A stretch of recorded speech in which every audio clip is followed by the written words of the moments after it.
ಮಕ್ಕಳ ಭವಿಷ್ಯವನ್ನು ಸುಖಮಯವಾಗಿರುವಂತೆ ಮಾಡುವುದು ಪ್ರತಿ ತಂದೆ ತಾಯಿಯರ ಪ್ರಥಮ ಕರ್ತವ್ಯವಾಗಿರುತ್ತದೆ. ನೀವು ಯಾರನ್ನು ಈ ಭೂಮಿಯ ಮೇಲೆ ತಂದಿರೋ ಹಾಗೂ ಯಾರ ಕರ್ಮದಿಂದ ಈ ಜಗತ್ತು ನಿಮ್ಮನ್ನು ಗುರುತಿಸುವುದೋ ಅವರ ಭವಿಷ್ಯದ ಸುಖದ ಜಾತ್ರೆ ಮಹತ್ವವಾದ ಕೆಲಸ. ಬೇರೆ ಏನಿರಲು ಸಾಧ್ಯ? ಆದರೆ ಸುಖ ಮತ್ತು ಸುರಕ್ಷತೆ ಇವುಗಳು ಮನುಷ್ಯನ ಕರ್ಮದಿಂದ ಪ್ರಾಪ್ತವಾಗುವುದಲ್ಲವೇ?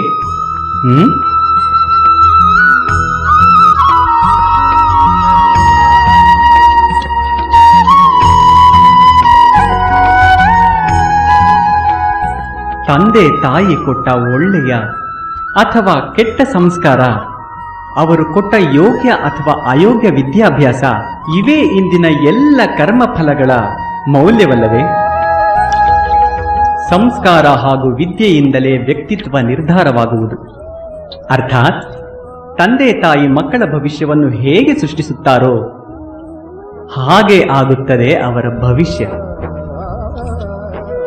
ಆದರೂ ಹೆಚ್ಚಿನ ತಂದೆ ತಾಯಿಯರು ತಮ್ಮ ಮಕ್ಕಳ ಭವಿಷ್ಯವನ್ನು ಸುರಕ್ಷಿತವಾಗಿಸುವ ಕಾಳಜಿಯಲ್ಲಿ ಅವರ ವ್ಯಕ್ತಿತ್ವ ನಿರ್ಮಾಣವನ್ನು ಮರೆತೇ ಬಿಡುತ್ತಾರೆ. ವಾಸ್ತವದಲ್ಲಿ ತಂದೆ ತಾಯಿ ಮಕ್ಕಳ ಭವಿಷ್ಯದ ಬಗೆಗೆ ಯೋಚಿಸುತ್ತಾರೆ. ಇದರಿಂದ ಅವರ ಮಕ್ಕಳಿಗೆ ಯಾವ ಲಾಭವೂ ಆಗದು. ಆದರೆ ಯಾವ ತಂದೆ ತಾಯಿ ಮಕ್ಕಳ ಭವಿಷ್ಯವನ್ನಲ್ಲ, ವ್ಯಕ್ತಿತ್ವದ ನಿರ್ಮಾಣ ಮಾಡುವರೋ ಅಂಥ ಮಕ್ಕಳ ಆದರವನ್ನು ಇಡೀ ಪ್ರಪಂಚವೇ ಮಾಡುತ್ತದೆ.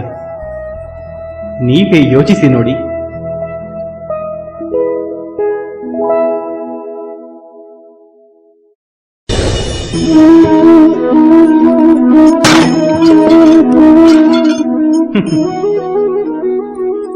ಕೆಲವು ಬಾರಿ ಒಂದು ಘಟನೆ ಮನುಷ್ಯನ ಎಲ್ಲ ಯೋಜನೆಗಳನ್ನು ಒಡೆದು ಹಾಕುತ್ತದೆ.